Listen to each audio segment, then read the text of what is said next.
Temos uma obra-prima. Podemos falar agora com segurança. Nesse vídeo de hoje vamos falar com spoilers sobre a série Pinguim, que terminou ontem. Seu 8º e último episódio foi exibido. Caso você queira ver um vídeo sem spoilers, que fala um pouquinho da série e dê algumas dicas, vê o vídeo da semana passada, eu vou deixar ele linkado aqui no card. Mas o vídeo dessa semana a gente vai falar em detalhes algumas coisas que aconteceram ao longo de vários episódios, em especial desse último, que revelam bastante pra gente sobre esses personagens.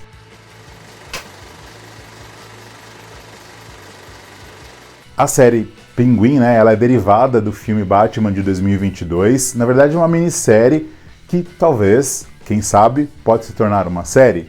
Enfim, tudo que dá certo às vezes fala mais alto e eles podem continuar, mas a princípio é uma minissérie. Ela é dark, ela é uma série profunda, ela contém bastante drama, ação, suspense, ela traz um estudo de personagem e tem um humor assim ácido. Não chega a ser uma série de humor, ela não tem essas características, mas ela tem vários momentos ali de alívio cômico, mas que tem esse ar mais pesadinho, que você fala é engraçado, mas é pesado. Ou às vezes é só a relação dos personagens que tem uma característica ali que remete a algo. Mas assim, a série sim, ela é bem densa e pesada e ela traz isso ao longo de todos os episódios. Não tivemos nenhum episódio ruim, todos são muito bons ou excelentes. São 8 episódios muito bem escritos. Às vezes a gente acaba se deparando com algumas séries que tem alguns episódios ali que você fala, tá um pouco chato, ou então tá ali pra encher linguiça e deixar passar e a gente continuar assistindo. Não, nessa série todos os episódios são importantíssimos pro andamento e pro entendimento de quem são esses personagens. A fotografia, figurino, trilha sonora, ambientação de Gotham, efeitos especiais, tudo isso está incrível, como eu comentei no vídeo anterior, sem spoilers. E nós temos ali excelentes atuações, o elenco realmente está muito bem intrincado, assim, todos eles se dão, você percebe que tem uma sinergia perfeita ali. E uma coisa que é importante sobre a série é, ela não passa pano para ninguém. A gente não tem aqui a presença do Batman como herói, nós temos 2 vilões, mas ambos os vilões são muito bons, e a gente não tem aquela questão de vamos transformar esse vilão no anti-herói, sabe? Ele não é tão malvado assim, ele só é uma pessoa que, tem alguns comportamentos um pouco vilanescos, mas ele não é malvado. Não, aqui a gente não tem isso, não tem esse negócio de passar o pano pro vilão, a gente entende as motivações e o que esses personagens passaram. A Sofia é um exemplo clássico disso, ela foi inserida em algo que ela não queria fazer parte, ela foi acusada injustamente, mas isso não torna ela menos vilã, só torna ela vítima de uma situação, mas ela ainda assim é culpada pelas suas ações porque ela decide continuar tomando essas atitudes, E vamos falar primeiro do incrível Colin Farrell como Pinguim. Ele mandou muito bem e tem algumas coisas que acontecem com ele que é muito importante frisar. Eu acho que a coisa que ficou muito clara em todos os episódios, e esse último eu acho que só ressaltou essa questão, ele não se importa com ninguém. Na verdade, ele até se importa quando aquela pessoa é útil para ele de alguma forma, mas ele não coloca o laço de amor ou afetivo com qualquer pessoa na frente dos objetivos dele. Se ele precisar, sim, se safar, ele vai sacrificar todo mundo, inclusive a própria mãe. Você fala, poxa, mas peraí, ele não abriu mão da mãe dele. A mãe dele tá lá ainda. A gente vai chegar nesse ponto pra gente conversar um pouquinho mais sobre isso. Mas uma coisa que fica muito clara na relação da mãe dele é que ela tem umas características do complexo de Édipo, Complexo de Édipo pode ocorrer ali na fase da infância, O Freud fala sobre isso, mas isso passa e quando você entra na adolescência, fase adulta, isso deve desaparecer, essa relação não deve mais existir. E fica muito claro, em especial naquela cena que a Ivy está vestida com a mãe dele, que existe uma relação ali de complexo de Édipo mal resolvida e que o Pinguim, na verdade, ama sim a mãe, pode até assim que ele nutre um amor por ela, não fica exatamente claro. O que fica muito claro é que ele precisa dela. Ele precisa da aprovação da mãe. Ele não superou ainda aquele trauma de criança, e não estou falando trauma dele ter matado os próprios irmãos, porque ele matou conscientemente do que ele estava fazendo. A série deixou isso muito claro. Mas essa necessidade que ele tinha como criança de agradar a mãe, de estar envolto às graças da mãe, e essa obsessão de ter essa aprovação é muito mais importante do que o amor que ele tem por ela, que eu acredito que ele tenha. mas é muito mais importante ele sentir a aprovação dela e sentir que alguém como ela, que é a mãe que ocupa esse lugar, aprovou o que ele fez, que é algo que ele talvez nunca tenha tido e busca essa aprovação incessantemente, que é o que a série mostra pra gente, e é muito pesada a forma como as coisas vão se desenrolando ali, né? Se você prestar atenção, ele deixou todas as pessoas morrerem que estavam no caminho dele. Ele matou os irmãos, ele deixou a mãe viva, ele teve aquela galera quando a Sofia mandou a bomba lá embaixo no subsolo e explodiu tudo. Ele teria tido tempo de falar, gente, bomba, foge. Ele simplesmente não falou nada, as pessoas perguntaram, tipo, pinguim, pinguim não, eles chamam de pinguim, né? Tipo, o que tá acontecendo? Oz, o que tá acontecendo? O que tá acontecendo? E aí ele só sai correndo e se salva. Quem se salvou ali foi porque conseguiu salvar por algum motivo, não foi porque ele falou, gente, bomba, vamos fugir. Ele não fez questão de avisar. Quando eu vi esse episódio, eu até pensei, nossa, ele poderia dar um toque pra galera que trabalha pra ele ali, pelo menos, né? Mas ele não se importa. Ele não tem como o Victor, que tem alguns traços de tipo, ele realmente transicionou pro mal, mas ele ainda tem algum tipo de código moral que o Pinguim não tem. Esse episódio deixou isso claro, mas eu ainda fiquei na dúvida. Falei, bom, acho que de alguma forma, sei lá, deve ter acontecido algum lapso ali. Ele não é tão mal assim. Aí depois a gente conhece que ele matou os irmãos. Aí você fala, então peraí, ele mesmo matou os irmãos, ele deixou os capangas dele que trabalhavam para ele morrerem, e inclusive a mãe dele queria ter morrido. Ela não queria continuar viva depois daquilo que aconteceu. Isso fica claro.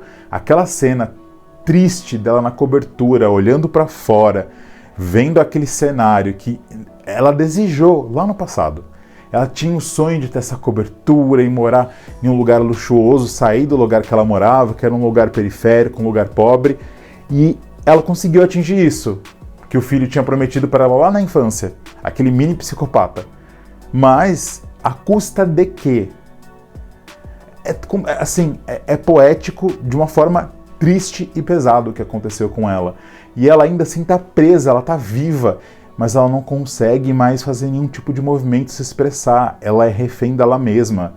É muito triste a forma como essas coisas se desenharam, e o Pinguim poderia ter aberto mão da mãe dele, mas ele preferiu mantê-la em um estado vegetativo em prol do desejo dele de ter essa aprovação. E não é porque ele a ama, né? Fica muito claro, aquela cena dele dançando com a Ivy tem um caráter sexual naquilo de alguma forma, é doentio. Isso mostra o quanto desde pequeno ele realmente era um monstro. E você entende também que a política pode ser um caminho para ele, né? A partir do momento que ele chega lá na prefeitura, senta na cadeira da prefeita, bate lá o martelo, né? O de juiz que tinha lá, porque ela era juíza antes, né? Simplesmente manipula o cara. Mas o cara se deixa ser manipulado porque para ele é interessante o poder. E o Pinguim entende que, peraí, eu consigo outros mecanismos e outras formas de manipular o que acontece nessa cidade, e não necessariamente só pelo crime, mas também pelo crime dentro do governo. Essa manipulação, ele consegue entender que isso pode acontecer. E um outro ponto que, assim, acho que foi um dos pontos altos desse último episódio, foi mesmo a mãe dele estando com o risco de perder o dedo, ele continua mentindo. Ele se atou de uma forma tão grande essa mentira que ele criou de que não foi ele que fez aquilo, e a gente viu que ele fez conscientemente, ok, os irmãos dele foram escrotos com ele, mas ainda assim ele não tinha o direito de tirar a vida dos irmãos. Ele continuou seguindo até em casa, ele continuou mentindo quando ele chegou em casa, foi consciente do que estava fazendo. Talvez ele não tivesse uma noção tão grande das graves consequências que isso traria. Ele tinha sim noção das consequências, mas não de uma forma tão pesada como aconteceu. Mas ainda assim foi consciente do que ele estava fazendo. Então isso mostra o quanto ele realmente é um monstro desde criança, né?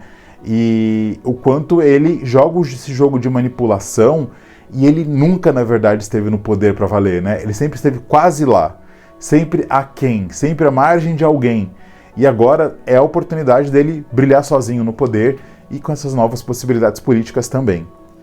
A Cris Meliotti, que faz a Sofia Falcone, como eu disse, ela é incrível, a atriz manda muito bem. Eu gosto muito da atuação do Colin Farrell, eu acho ele perfeito, assim, merece prêmios com certeza. Mas a atriz que faz a Sofia Falcone, ela me ganhou, assim, a personagem. Fiquei apaixonado pela interpretação dela, a forma como ela coloca essas pequenas nuances no rosto da personagem, na forma como ela olha, como ela se relaciona com as pessoas.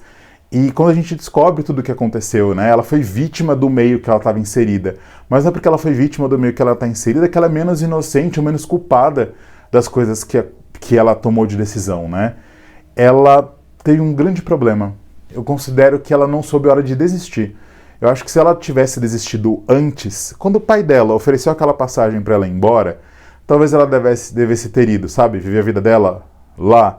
Mas a vontade de se sentir ouvida, e é legítima a vontade de se sentir ouvida, de se sentir respeitada, é legítima a vontade dela de querer que as pessoas que causaram o mal para ela paguem pelo que cometeram.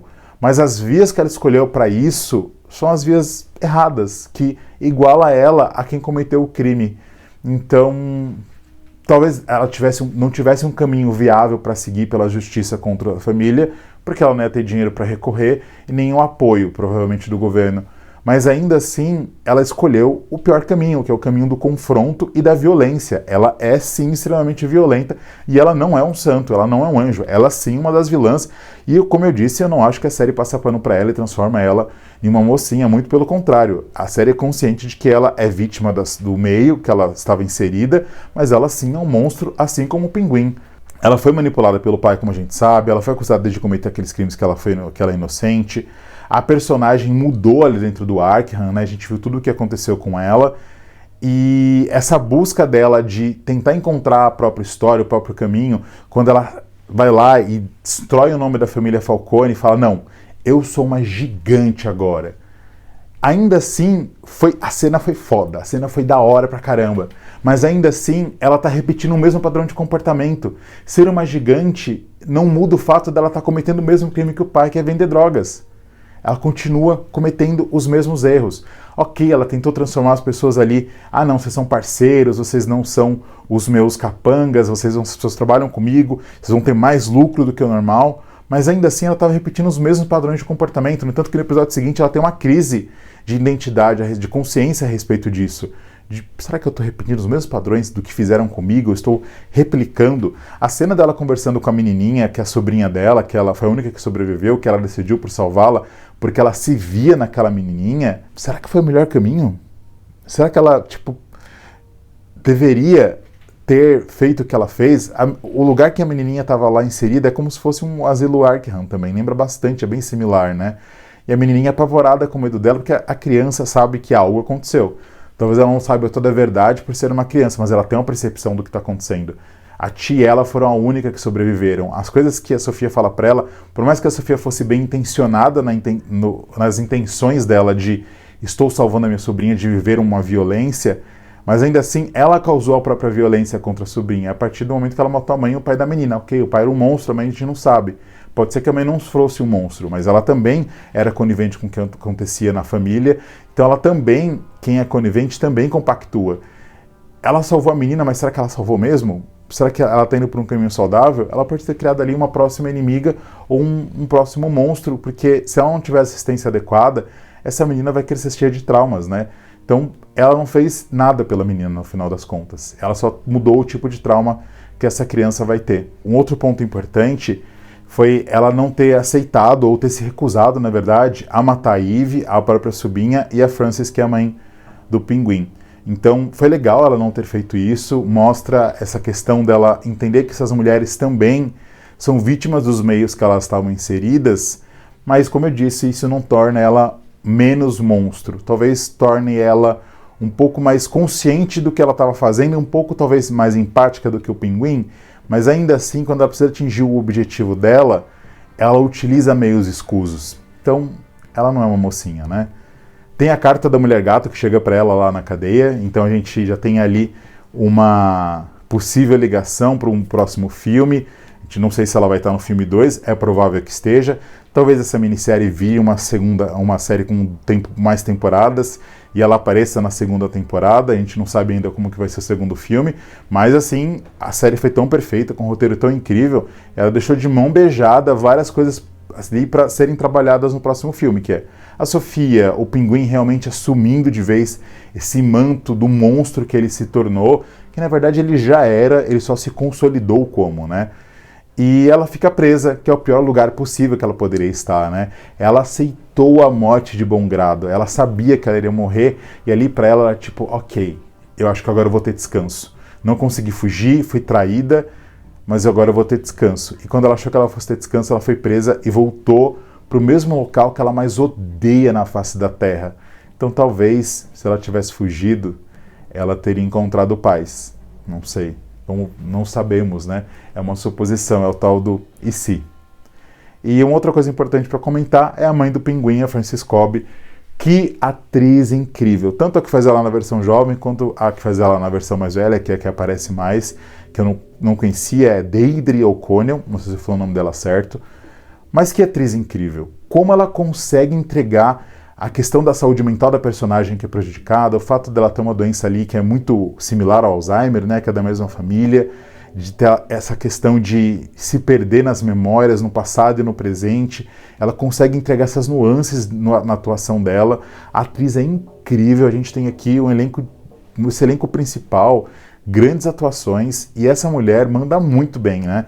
Que situação impossível que ela ficou. Me lembrou um pouco, dadas as devidas proporções, aquela questão do anjo mal, sabe? Que decisão que eu tomo? Eu fico com o meu filho ou eu salvo o meu sobrinho? Quem não assistiu Anjo Mal depois assiste, vai entender. Não vou falar qual que é o final para não dar spoiler, embora o filme tenha mais de 30 anos. Mas a situação dela é uma situação impossível, né? Ela sabia sim, tinha ficado na dúvida nos outros episódios, mas aqui confirma que o filho tinha cometido um crime horrível de ter matado os próprios irmãos. Ela sabia disso. Mas será que ela teria capacidade de abrir mão do único filho que restou? Será que ela teria capacidade de entregar ele para adoção?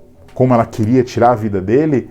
Será que ela teria essa capacidade? Ou ela ia escolher o caminho de manipulação e de talvez no futuro tirar algum benefício disso, né? Ela não é uma inocente também. Ela também foi, talvez, provavelmente, vítima de suas escolhas erradas e do meio que ela estava inserida. Mas ainda assim, ela tomou muitas decisões questionáveis. A partir do momento que ela decide manter o filho e continuar naquela situação, é que eu não estou falando que ela deve ter tirado a vida dele. O que eu estou dizendo é, ela entrou em uma situação impossível. Ela perdeu os 2 filhos assassinados pelo próprio filho, que é um monstro, que é o Pinguim. Qual era o caminho saudável nisso? Qual era a escolha adequada? O que ela deveria ter feito? É muito complexo, né? Quando a gente está olhando de fora a vida do outro, é muito fácil a gente apontar, mas quando a gente está inserido no contexto, em alguma situação, o que a gente faria? Será que você faria diferente? Talvez sim, talvez não, a gente não sabe. Só que quando a gente vem vendo algo que a gente consegue realmente falar sobre e falar, poxa, eu acho que eu tomei a decisão errada. De repente eu deveria ter ido por outro caminho. Ela admite no último episódio que o filho é um monstro, aquela cena incrível que ela tava com aquele negócio no dedo e eles estavam querendo cortar o dedo dela para obrigar o Oz a falar o crime que ele cometeu, verbalizar para valer, mas ele não faz. No último minuto ele não o faz. Por quê? É o que eu disse. Ele ama a mãe, pode até ser, mas para ele vale muito mais a integridade dele, a vida dele, do que a de qualquer outra pessoa. Então, a cena dela chorando ali, desesperada, a forma como ela entrega as nuances na atuação, é assim, incrível. Eu fiquei emocionado com a cena, porque é muito triste de verdade tudo que acontece ali e muito pesado, né? E foi legal porque a série não descambou para aquele negócio, daquele combate absurdo, sabe? Tipo, cheio de CGI, ou então inserindo uma tonelada de ação e de explosão. A série não era sobre isso e ela não precisava disso. Aquela cena ali do enfrentamento do Pinguim, Frances e a Sofia, é esse diálogo pesado, esse diálogo asqueroso, triste, opressivo entre eles ali, que faz as coisas desandarem. Tem uma ceninha ou outra ali de ação, entre aspas, né? Mas nada grandioso, sempre tudo muito diminuto e dentro daquele contexto que eles estão tratando, né? Então ali a gente tem realmente uma entrega incrível dessa atriz, ela realmente mandou muito bem. Será que ela se viu no Oz? Será que ela se viu no filho de alguma forma? É complexo a situação dela, né? E muito triste o final dessa personagem. E aí um último personagem pra gente comentar é o Victor, né? Será que ele deveria ter ido embora, gente? Bem provável que sim, né? Quando tava lá o ônibus da namorada dele, eu falei, bom, será que ele vai? duvido muito porque a série precisa andar. Até achei que ela fosse ser morta pelo Pinguim, mas não. Ele resolveu ficar. E ainda assim, tendo entendido que, ok, vou fazer parte disso e vou me tornar um criminoso, ele ainda tinha algum tipo de código moral, né? E esse código moral dele foi o que quase matou ele algumas vezes e dessa vez foi o que tirou a vida dele, né? Quando ele fala pro Pinguim que é como se o Pinguim fosse família para ele, eu olhei, eu falei, eu tava assistindo, eu falei, meu, ele vai matar o menino, quer ver? E ele mata de uma forma cruel, triste. A forma como ele morre, sendo sufocado e agonizando, o Pinguim poderia ter parado. Mas é esse que é o ponto. Eu acredito que ele se importava com o menino, ele se via nesse jovem, como ele disse isso no começo do primeiro episódio. Mas a sobrevivência dele e garantir o poder é o que importa para ele. Qualquer coisa que possa ficar no caminho, inclusive afeto por outra pessoa, deve e vai ser suprimido. Tipo, ele não aceita sucumbir por isso, ele não aceita menos do que o que ele acha que ele merece, que é o poder absoluto. E a forma como ele tira a vida dele é muito triste. E ainda é mais escroto quando ele pega o documento do Victor e joga no lago ali, né? E ele vai descendo, afundando ali na água. É basicamente a mesma morte que os pais tiveram, né? Que foram engolidos pelas águas por um outro vilão do universo Batman, né? Que é o que acontece no primeiro filme. Então, a morte do personagem, ele morre como um indigente, como uma pessoa qualquer que não teve importância. Nem um enterro minimamente digno para a pessoa que fez tanto por ele, o Pinguim teve a coragem de dar. Porque não importa nada além dele, né? O Pinguim não se importa com nada além do que ele tem a ganhar. E a série, nessa cena horrível, consegue entregar essa construção primorosa desse personagem nojento que você fica com raiva. Ele ainda rouba o dinheiro do menino, que é mais absurdo ainda, né? Não temos a aparição do Batman, talvez nesse último episódio eu imaginei que ele fosse aparecer, mas temos o Bat-Sinal aparecendo ali. Eu acho que foi um pouco incômodo, mas não acho que seja um problema, o fato daquela explosão gigantesca ter acontecido e o Batman não ter aparecido de forma alguma. Acho que o filme não tem a obrigação de explicar isso, porque o Batman não apareceu, mas achei um pouco estranho, mas de qualquer forma não me incomoda, porque, enfim, a série é sobre o Pinguim e realmente o Batman não fez falta aqui, né? Se você não assistiu a série ainda, e se você não assistiu, você tomou uma tonelada de spoiler aqui, no finalzinho tem aqueles curtas com a entrevista com o elenco, né, no final de cada episódio, depois que passam os créditos. E é muito legal eles comentando, tem os produtores, a roteirista da série que é incrível, o Matt Reeves, que é produtor executivo. Então, as entrevistas com o elenco também, tem várias pessoas que atuaram no episódio falando sobre ele. Então, assim, é realmente muito legal de ver o cuidado que eles tiveram para entregar essa série primorosa, que é realmente uma obra-prima. E como eu disse antes, tranquilamente, Pinguim não é só uma das melhores séries do universo de super-herói, assim como Watchmen, WandaVision, Loki, mas sim é uma das melhores séries do ano, tranquilamente. Entregou pra gente bom roteiro, boa atuação e todas as outras qualidades que eu já citei ao longo desse vídeo. E assim, né, não perca o Pinguim lá no Max, está disponível, são 8 episódios, eu com certeza vou querer assistir novamente. E breve tá chegando aí o Batman 2, que é uma outra expectativa muito grande, né? Estou ansioso, quero muito saber que caminho que o Matt Reeves vai tomar nesse filme 2 com o personagem. E na semana que vem a gente tem Duna, tem a série, acho que é a Profecia de Duna, eu esqueci o nome da série, mas em breve não, semana que vem estreia esse primeiro episódio da série derivada do filme Duna, e eu estou com bastante, assim, vontade de assistir, porque parece que os efeitos especiais estão muito bons. E não só isso, né? A qualidade de elenco, de roteiro. Teremos Mark Strong também aí, né? Ele estava aparecendo aqui no rapidinho como Falcone e agora ele também vai estar lá no Duna. Enfim, vamos ver, torcendo que seja uma excelente série, assim como foi essa obra-prima que foi Pinguim. É isso, até o próximo vídeo e tchau!